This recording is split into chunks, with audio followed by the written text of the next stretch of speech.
Hi everybody and welcome to the next episode of the Biodiversity podcast by Teasels. And today I'm really glad to be joined by Paul Hetherington of Buglife.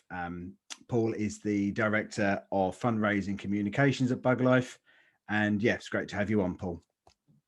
Hi, Paul. Hi Dan, great to meet you. Good. In semi-person. Yeah. Yeah. Yeah, it's really good to be on here to start talking to people. I've been at Buglife now basically 9 years, and before that I was at the Woodland Trust, and before that I've actually worked in international development at Save the Children and Water Aid. So a bit of a varied background, but I've also been very much a conservationist and an organic gardener, ever since I was sort of young enough or old enough to go out to a garden and start claiming a patch of the garden as my own and growing what my parents called were weeds. Very good, very good. So remind me how long you've been at Buglife for now, Paul? I've been at Buglife basically 9 years now. Wow. And how have you found that journey? Sort of dealing with putting bugs high on the agenda. I mean, how have you found that? Well, I took the step of moving to Buglife because I thought this would be an exciting challenge for me, and it has been quite a challenge. But we have, gradually got there, and we certainly cut a fairly high profile in the media nowadays, which we're really pleased about.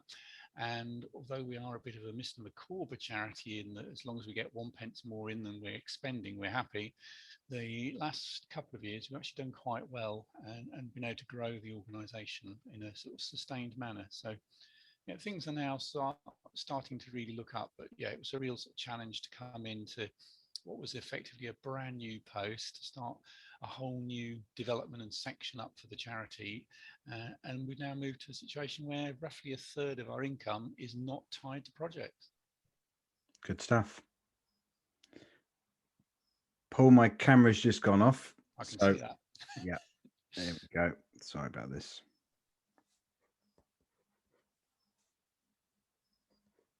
Is that what you've turned into a cat? I wish.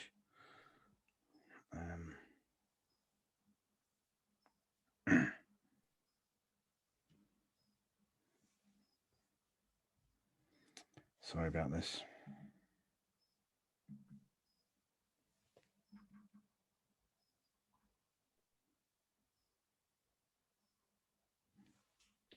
This kind of thing happens all the time. I've got some colleagues that work on Teams and not on Zoom, and some of them it's the other way around. It's a right pain. This is actually the camera's on my phone, actually, so I get a better.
Are you still there, Paul? Okay, that's totally gone down.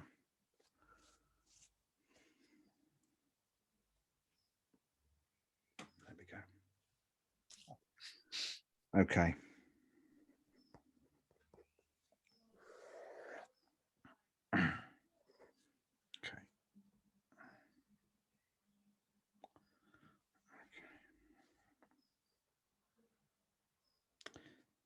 I forgot what my last question was, actually, to be honest. So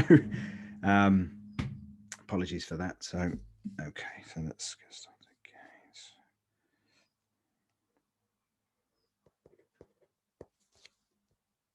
So, Paul, you were just saying just now that over the last couple of years, you've found that Buglife has been more sustainably funded. Is that, do you mind me asking, is that through sort of private donations, or is that sort of corporate donations as well? Well, we have a fairly good mix of donations. We are a membership organisation, and our members, through their membership and through donations, do contribute a fairly large slice of income. We get a small amount of corporate income. You're probably only talking maybe 20,000 per annum in corporate income, though, so it's quite low. We also get some unrestricted grants and trust funding, and a very small amount of statutory funding in Northern Ireland, Scotland and Wales, but none in England. Interesting. So being there 9 years now, do you want to tell everybody about some of the challenges you've had, but also some of the wins that Buglife have had? Because again, watching what Buglife are doing from afar, it's been nice to see that you've been making some headway on certain issues. So do you want to tell the viewers some of the challenges, but also some of the successes that you've had? Well, I think one of the biggest challenges that we face is that people often overlook insects and bugs in general. They don't realise how important they are for them. And certainly when I first started, there was very little understanding of it. I think nowadays most people understand the role that pollinators play, but there's still a real lack of understanding about the role that detrivores play, the role of things like dung beetles, and all of the other, position within the food chain, really, even stuff like mosquitoes, which everybody hates, but they're so important for other life forms on the planet. I do think that lockdown and COVID has actually helped people understand a bit more, because we've had to start taking more interest in nature on our doorstep. And because of that, people have, I think, started to have a little bit more interest in bugs and things that are around them, because they're seeing them about more. And I think that has helped. And I mean, certainly that and the reports of decline of insects across the globe that have come in have very much helped with bringing in more members and more funding in the last couple of years for the organisation. But yeah, I mean, another big problem we have is the planning situation and people wanting to build on sites. And particularly, it's been the mantra of most of the political parties to build on brownfield first, rather than building on greenbelt. And yet, can I stop you there? Surely, I mean, building on brownfield first, surely the case has been made, and it's a quantifiable case that, brownfield is absolutely fantastic for an invertebrate life. Has that? I assume that's just got you don't get space to make that point of view, or you make that point of view and they don't listen. Is that what's happening? Yeah, I mean, we did a report on brownfield sites in the Thames Gateway, and 5 years down the line, we revisited that report, and over 50% of the sites that have been identified as important for invertebrates, brownfields in the Thames Gateway, had by that stage either been built on or had planning permission to build on them. And that's just in a 5-year time period. So there's this big push to build on brownfields. And it's partly because voters don't like the idea of cities expanding into the green belt, even though the sad reality is that most green belt is pretty monoculture farmland that has got very little biodiversity value.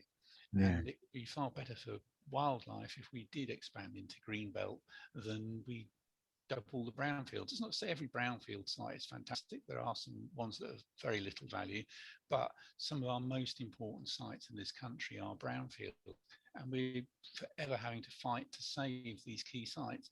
But we also had to fight to save rural sites. We had a long battle to save a place called Cool Links in Scotland, which is this dune structure on the coast there. And it's basically the only place in the entire world that this endemic species called Fonseca's seed fly is found. And they want to build a golf course there, as if there aren't enough golf courses, links courses along the Scottish coast as it is. And for a very long planning battle, which we won, with support from other NGOs, there are rumours that they're going to put in another planning case for us. And this is the other problem. You can fight a planning application, you can win the battle, and then the developer can come back with a slightly different plan, and you've got to fight that battle all over again. It's not like you fight the battle and they say, no, you can't build on there. And then that piece of site is protected for not being built on. It just means the developer has to go away and come back with something else to do on it and put it forward again. And it's just, drip, drip, drip, attrition. I mean, in the past, we saved Canby Wick, or a large portion of the Canby Wick site, which was another really important brownfield. And that's now a nature reserve, which we manage alongside the RSPB. And recently, we actually had another about 100 acres have been added to that site, which will be opening soon. They've got to be made safe because it's a brownfield and there's some quite dangerous sort of things that people could fall and hurt themselves on the site, as opposed to nasty chemicals. We also fought a very good campaign to try and save West Thurrock Marshes, again, a really important brownfield site in the Thames Gateway. Where we won an award from The Guardian for the campaign to save that. We actually lost that, although in the end, around about 30 hectares were saved. And that is now a nature reserve, which sadly nobody can visit because it's slap in the middle of an industrial estate with nowhere to park and no proper access to it. But at least that small bit of habitat was saved. And then specific to West Thurrock, I mean, again, have you been able to go back and still see that the numbers of invertebrates are still there? It's still a viable nature reserve. Yeah, I mean, West Thurrock is particularly important for a number of very rare species, including the distinguished jumping spider. A lot of the tiger beetles can also be found there, and of course the shrill carder bee. And we have been back. We are able to go back and check on the site, and it has been doing quite well. But it's a site that's always under threat because it's slapping this industrial estate, and then you've got talks of new Thames crossings coming in, and all of those things could potentially impact on that very, very precious and valuable site. It's just a constant challenge, isn't it? This constant strive for infinite development, and you would hope that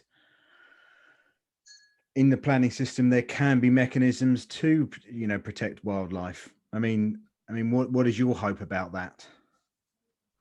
Well, we need a better planning system whereby I think if you get defeated on the grounds of the importance of the site for nature, that should basically put a moratorium on putting forward more plans for that particular site, rather than people just going back and putting in, well, here's a slightly different plan, or here's a modified one. Look, we're saving this little acre here, which is the best part of it, and building a big dome all around there, or something like that, which is what tends to happen now.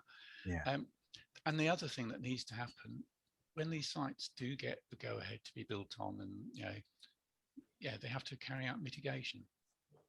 Mitigation land is only protected for 10 years. And 10 years down the road, I've mitigated there. I now want to build on that site. Well, that's fine. Yeah, you can build on it, because it'd be very hard to fight people building on that site, because it's very unlikely that the mitigation site is going to be of the high quality that the land that's already been lost was. Plus, there's also been situations, and it's happened recently in Tilbury marshes, when the Port of Tilbury decided to expand.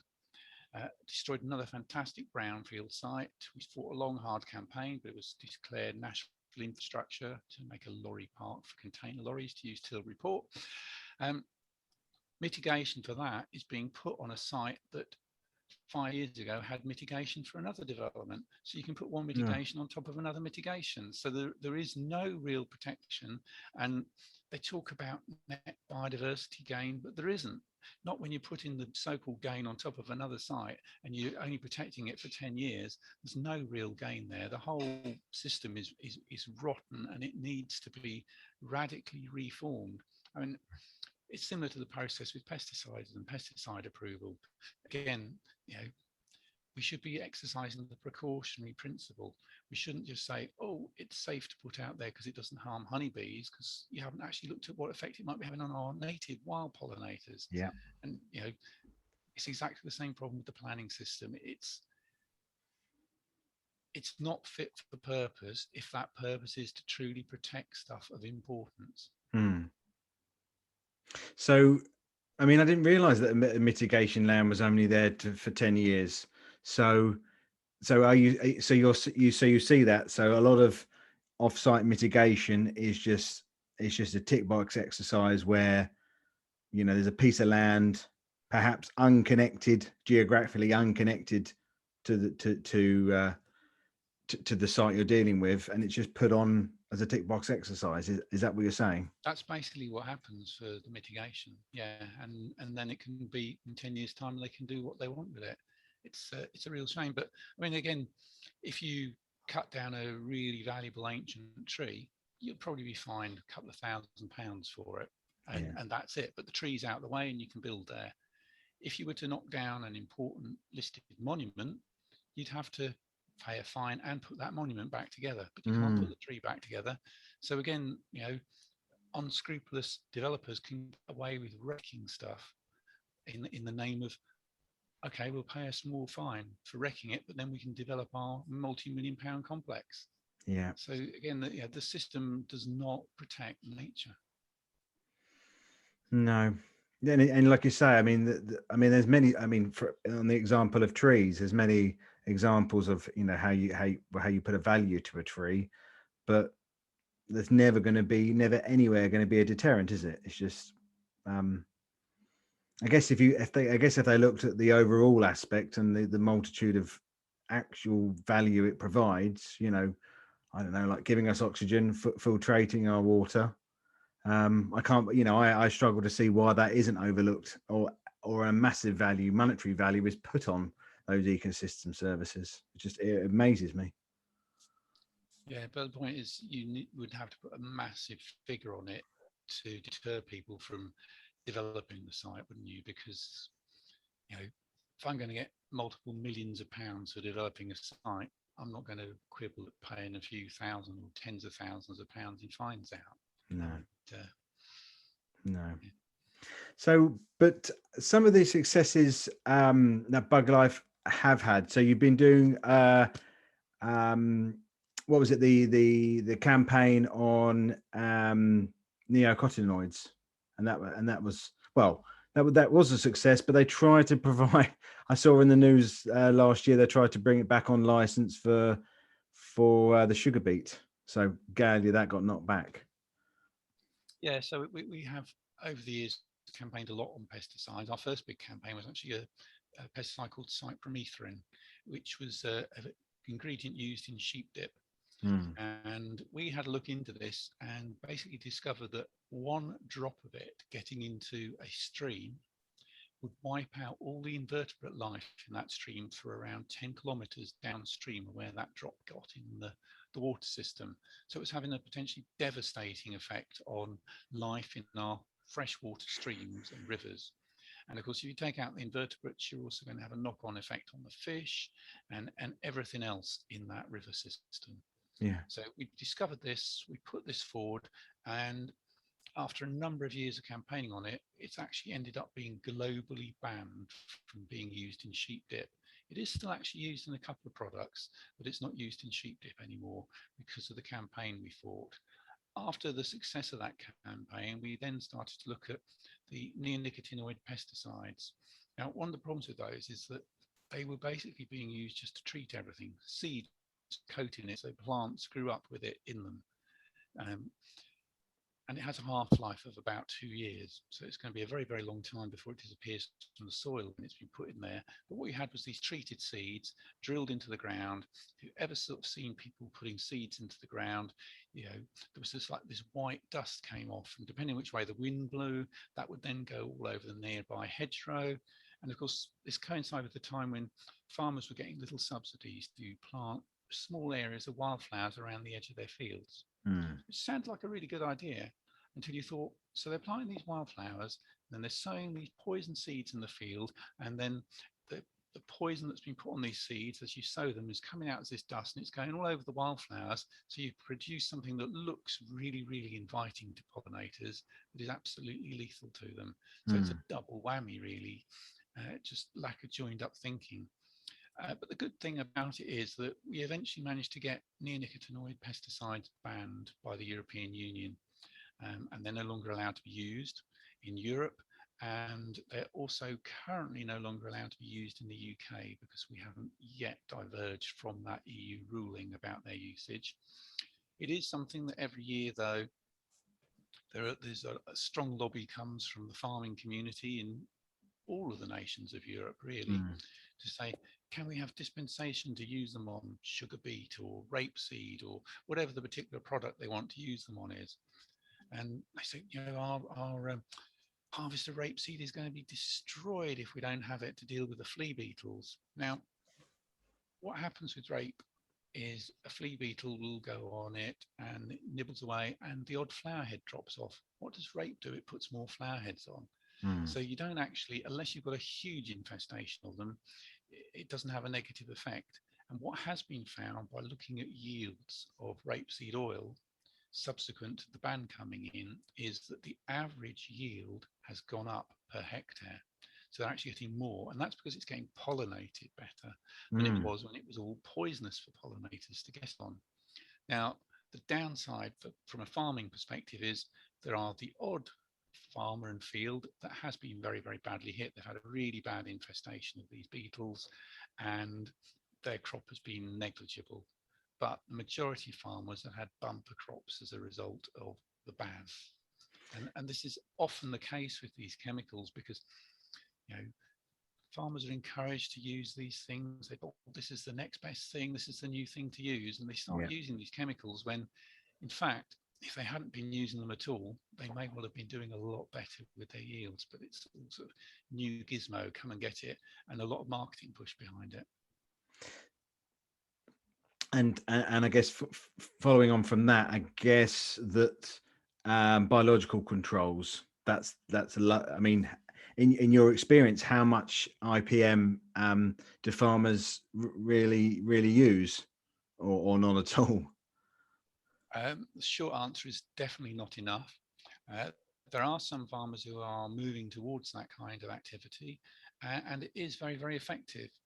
But I mean, I saw 20 odd years ago now out in Ethiopia. I was visiting a farming project there. And what had happened there was that the pesticide and fertilizer companies had come in there and basically they'd given people free chemicals and free fertilizers for about 5 years. So all the farmers started using that. Now, average life expectancy there is 47. It doesn't take long before all the traditional methods of dealing with problems have disappeared. Mm. Now, these chemicals, they then started to charge for. And your average farmer over there basically has an area about the size of 2 football pitches. So it's a tiny amount of land they have to eke a living out of. Their average income per annum is $100, but they were now spending $25 per annum on chemicals. $25 they could ill afford. And I saw a fantastic project where they basically got elders from the villages together to train the younger farmers in how they used to deal with stuff. And there was all sorts of stuff going, like there were people running around with buckets collecting cow urine and then fermenting it, and that makes a really fantastic spray for dealing with aphids over there. And it's just bringing back all these old methods of dealing with things that Mm. had just been lost in that short time period. And okay, it's taken a lot longer for that knowledge to be lost in, the European countries, but that knowledge has been gradually lost. Apart from a few great exceptions, we really need to be trying to sort of recapture that because a lot of these chemicals are not needed, are unnecessary. Plus, the more you go down that route, the more you have to put on every year because the natural goodnesses are no longer getting into the soil. If you're spraying off to kill a particular pest on your crop, it's almost certainly killing all of the lovely things that work in the soil to increase its nutrient levels. So you're going to have to bring on much more fertilizer. So it's Mm. a vicious circle that people have been trapped into following and thinking is the right thing to do. Yeah. And although your answer, although we're talking about agriculture as well, I mean, I think horticulture, has been dealing with the same issues as well, where there's always the product to kill, to kill whatever nasty bug we've got to kill, which we don't have to kill. So yeah, I mean, it's the horticultural industry as well has got to change the way we operate. But no, so you had great success with that. But one thing I'd love to talk about, Paul, is an issue about the Swansea Peninsula, because we chatted about this the other day, and I think that we all need to get the message out there. Do you want to just give a bit of background on what's happening on the Swansea Peninsula? Just give us a bit of background on what's happening over there. So the Swansea Peninsula has been described, in the words of Natural England themselves, as probably the most important site for invertebrates in the whole of the United Kingdom. So can you say that once more? Is that Natural England a government department, and this has said that out loud? They have said it is probably the most important site for invertebrates in the whole of the United Kingdom, and definitely the most important site in England. It has got 250 species of invertebrate, or over 250 species of invertebrate on the site that are on the danger lists. It has got almost 50 species on the site that are on the red list of extreme danger of extinction. That's how important it is for invertebrates. It has 84 breeding pairs of birds as well, including nightingales and peregrines. So, it's got a huge amount of diversity. It's got some really rare orchids on this site. So it's not just about inverts, but inverts is what I'm here to talk about, and it is also what the site is most important for. Yeah. Now, it's an absolutely beautiful site. It borders onto the Thames. The bit of the Thames it borders onto is actually a marine conservation zone for some of the invertebrates that live in the Thames estuary there. If you go straight across the Thames, you actually end up at West Thurrock Marshes, another fantastic site for invertebrates. So it's part of a real hub of important biodiversity value for this country. It is, if we were somewhere like Tanzania, this is the kind of place that would become a game reserve, because it's really, really important. It's one of our most important sites. But because it's just invertebrates, the company called the London Resort decided they want to build a theme park there.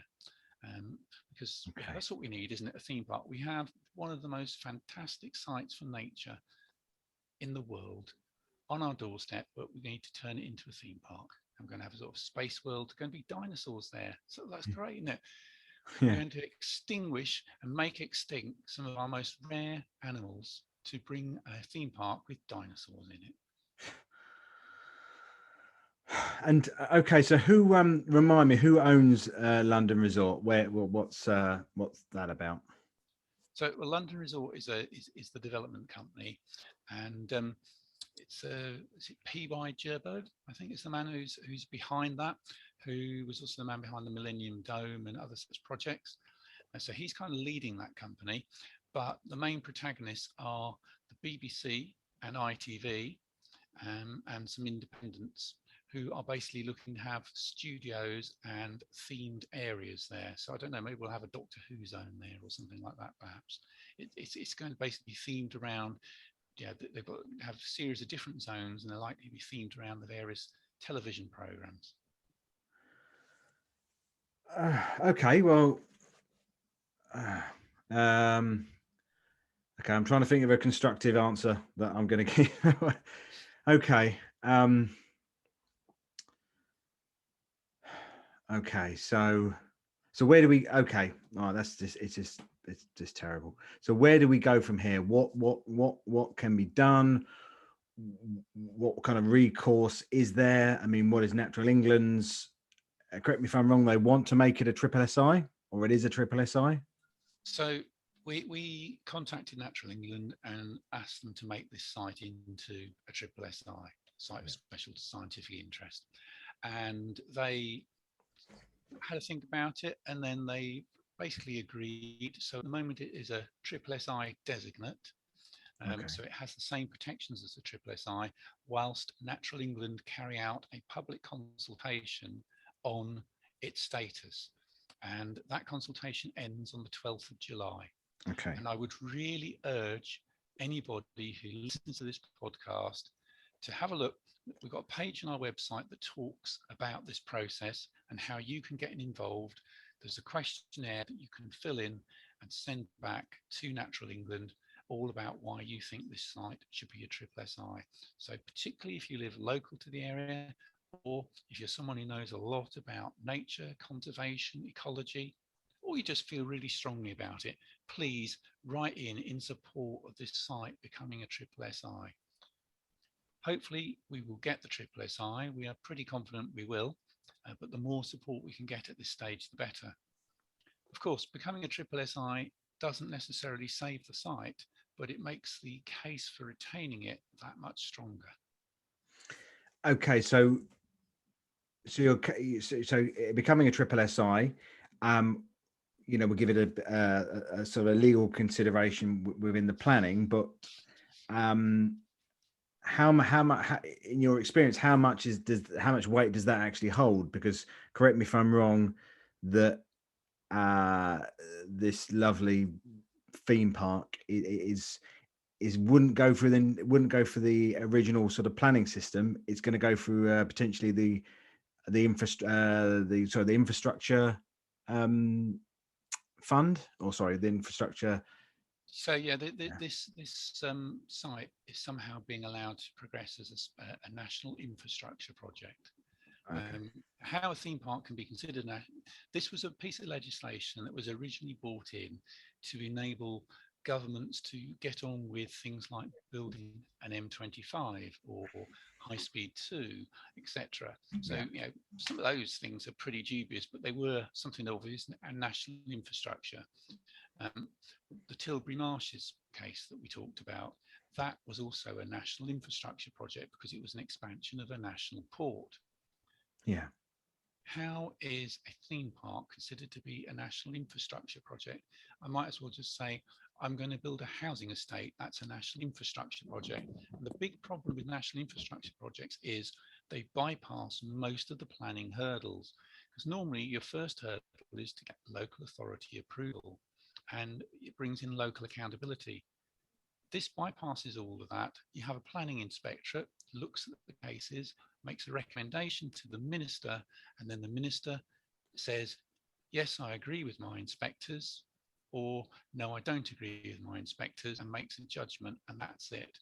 And then the only recourse beyond that is to go for a judicial review. And of course, judicial reviews have become harder and harder to get nowadays, and have become more and more costly. Basically, you've got to prove that something untoward has been done, which I think we would have a good case on the fact that how can you call this a national infrastructure project when it's a private company creating a theme park? I'm just curious. I guess in the legislation, has it got quite ambiguous wording, as in it doesn't state what would be classed as infrastructure? Is that how is that the sort of the wordplay? That's the main get out. The other get out they're using is because they're saying, well, we're going to improve the roads and things in the area to enable access, and they're also talking about increasing the train capacity in the area. So they are going to add to national infrastructure as a side offshoot of creating this theme park. But this is a private development. Yeah, the Thames Crossing, the proposed new Thames Crossing that's going in, that's a national infrastructure project, which is also going into the same part of the world, of course. But at least you can understand, okay, so it's a major road. Yeah, I can understand that's national infrastructure, but the theme park, it beggars belief that that is considered national infrastructure. We've also started up a petition to basically try and save the site, and we would also welcome anyone who would like to go and sign that petition. We've got probably around 25,000 signatories on it, but we really want to get that up past 100,000 and beyond to show the level of support there is for not developing this site. Now, we don't necessarily have anything against a theme park, but it's completely the wrong place to have one. There must be other more suitable sites in the area that they could pick, rather than destroying this invaluable area of nature, because we'll never get that back if they destroy it. And not only are they going to destroy the on land bit, they're talking about putting a terminal in for ferries to go across the Thames to Essex. That's going to impact on the marine conservation zone as well. So it's a huge detrimental effect. So a huge detrimental effect, but also are they not going against other, about climate change goals, biodiversity goals, which are in statute? I mean, is it not just a slap in the face to to their stated goals in those departments as well? You would certainly think it is. How can you reconcile that with those other goals? How can you reconcile that with, taking on this lead role at the COP coming up? Yeah, and when you're actually, raping and destroying your own country. Yeah. But there again, this is the same government that was talking about opening another coal mine at the same time, isn't it? It's says one thing, does a completely different thing, and somehow people just seem to fall in line and not complain about it. It's ridiculous, and also this is a decision that's going to be made by a minister who has past history of granting applications for party donors to build in sensitive areas. Yeah. I'm not gonna ask who he is because I don't want to give him Okay, well, let's move on from him and the situation. Let's just take a pause for a minute. Cool. 36.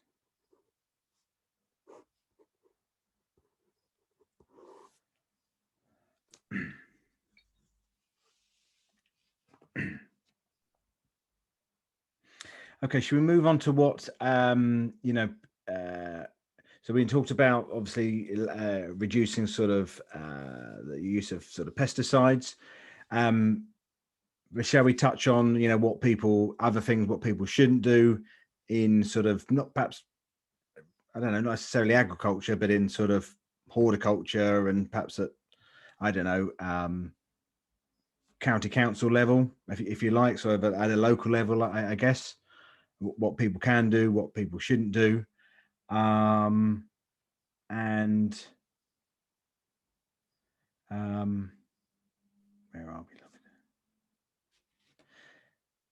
Yeah, because we mentioned last time about sort of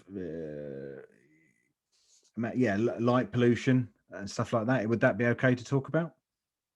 Yeah, I mean, I think we probably first need to address basically what's going on, and the sad reality is we are suffering massive declines of insects. Yeah, globally and locally, and all the indicators are showing massive decline.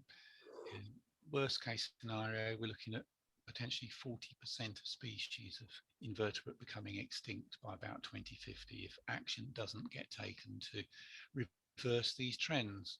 So first off, we really need to ask ourselves, what are the causes of this? So they are manifold. First and foremost, it's called loss of habitat, and alongside that loss of habitat, it's a loss of connectivity between habitat. So you might have one really great piece of habitat, such as Swansea marshes, but the next really great piece of habitat is too far away for things to travel between the two. So you basically isolate it, which makes you very, very vulnerable to a natural disaster or a human-made disaster on that site. Chemical spillage, a fire, a flood, anything like that, and you could wipe out those populations because they can't get away, they can't get anywhere else. Climate change is having a big impact also on invertebrates. Bumblebees are a classic example. Bumblebees do not like it hot. If you go down to the Mediterranean, the two species of them, you move to more temperate countries like the UK, we've got 25. But as things continue to warm up, they will want to move northwards. No connectivity, they can't move northwards. They're under a lot of stress. We may lose species because of that. And then the other big whammy that's really hitting our invertebrates is pollution. Now, we've talked about pesticides, that's part of pollution, but there are other forms of pollution as well. And light pollution is a huge source of problems for invertebrates. Okay, so for the people that don't know, I mean, I think if we look at our sort of our cities, our landscapes, we don't think about it. We want everything to be lit. We want to show off trees. We want to show off our buildings. I guess there's perhaps an overuse of using lighting for safety. But what is it, if you tell the viewers, what is it that the light is actually doing to invertebrates? Basically, it confuses them. It makes it very, very difficult. A lot of invertebrates are nocturnal, things like moths. Mm. And if you're in a house with the window open and you've got a bright light on, you'll see all the moths come around your light. So the same effect is going on outdoors. Other species are dependent upon the dark really to find mates and to breed, things like glowworms. The Mm. whole ethos of the glowworm is it glows, it attracts the male comes in, and they're able to reproduce. Glowworm numbers are in sharp decline. One of the reasons for this is because they can't find one another anymore because of the huge amount of background light that's going on. Mm. And it also, because they tend to cluster around lights and things, it makes a lot of the invertebrates far more at risk from things like bats and other nighttime predators, because they've got wise to the fact that, oh, if I pop around that lamp, there'll be lots and lots of things around there that I can tastily eat up without Mm. having to expend so much energy. Yeah. So it's a sort of double whammy in that effect. Um, Mm. Now, obviously, people are concerned from a safety perspective about lighting, but we also need to think about how what we're doing is impacting. And if you think about it, the majority of lights spray light everywhere rather than just directionally. So that's the first thing we could think about is directional use of lights. We also, as individuals, should think about our own lighting. The number of people who fill their gardens with lights and halogen lamps that light the whole neighborhood up. Is that actually really necessary? And even there's been a huge number of people who bought these solar powered lights that they put around their garden because, oh, it's nice, isn't it? And they're solar, so you feel good and green about it. But it's not actually particularly green because you're creating a lot of light pollution, Yeah. which is causing a lot of trouble to our native species. Mm. Without actually really benefiting you particularly, other than thinking I've done something good when you haven't done something good by putting in this solar lighting. So we all really need to think about our lighting. We also need to think about the use of street lighting. Are there better ways, on a policy perspective, that street lighting could work?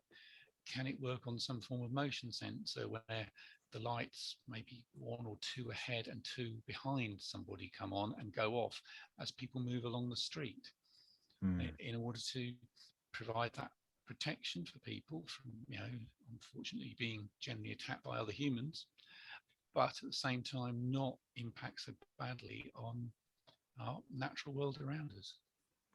And and is that one of the campaigns that Buglife will move on to, or are you talking to sort of councils, county councils, highways about the amount of light pollution? We are starting conversations with various bodies about light pollution. We're also talking to Forest Green Rovers Football Club about light pollution to try and get them on board. Well, they've basically given an indication that they want to try and do something to see how can you improve the situation for football grounds. And of course, there's an awful lot of sports grounds all across the country, not just the professional ones, but all weather pitches that have all this massive lighting on them all the time.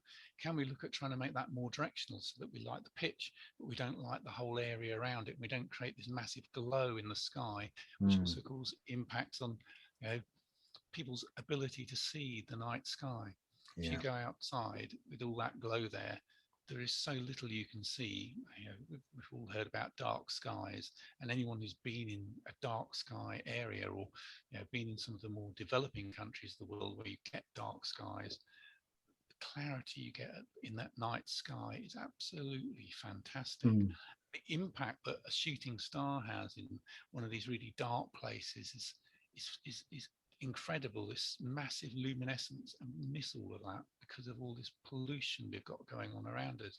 And there's another form of human-made pollution that may well be having an impact, and that, of course, is all of the electromagnetic radiation that's created from our use of mobile phones and wireless networks. Now, Mm. there is not a proven case there, but the point is work has not been done to find out what is its impact on invertebrates. And I would just urge that, again, we start thinking about the precautionary principle. You don't just rush to do something until you've really tested it out and found out what its wider impacts are going to be. Yeah. Yeah, it doesn't seem like we're in a society that uses the precautionary principle really, but yeah, I mean, it must have an impact. You know, the amount of electrical waves, magnetic waves, 4G, 5G, different frequencies. It's got to be It's got to. Well, I mean, they know that sonar and all of that sort of stuff has had a tremendous impact on whales and our use of waves in the water. So you would imagine that our use of these magnetic waves in our airwaves are probably having a similar impact on certain species, because a lot of species generally use some form of magnetic fields as their way of navigating, and these are constantly changing by our use of all these different methods. Now, they are very convenient to use, and I'm sure we all use them, but have we ever really thought about what their impact is before we've opened them up and gone down the route of let's bring in the next generation of it and so forth? There's no studies being done. There's no proper research in there. And yet we've been using this stuff for long enough now that that research should have been done. That evidence should be there. And if the evidence is clear that there is no problem, then we have absolutely no problem with it.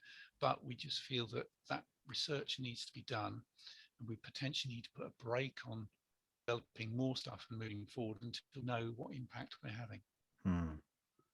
Very true. So, Paul, thank you very much for doing the podcast. Before you go, do you just want to give sort of a little shout out? So, where can people find out about Buglife? Where people perhaps can find you?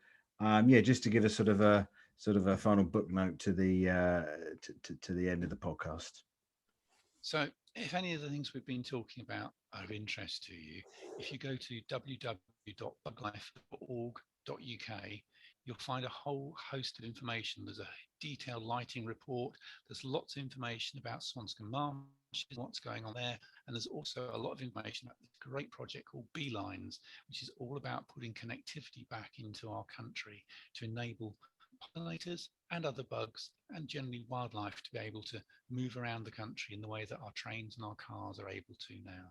So a huge amount of information there, www.buglife.org.uk. Top man, Paul. Thanks very much for doing this. Appreciate your time. You're welcome. Excellent. Cheers. Yeah, we didn't know. I'm just going to stop record. Okay. Sorry. I don't know how else to stop.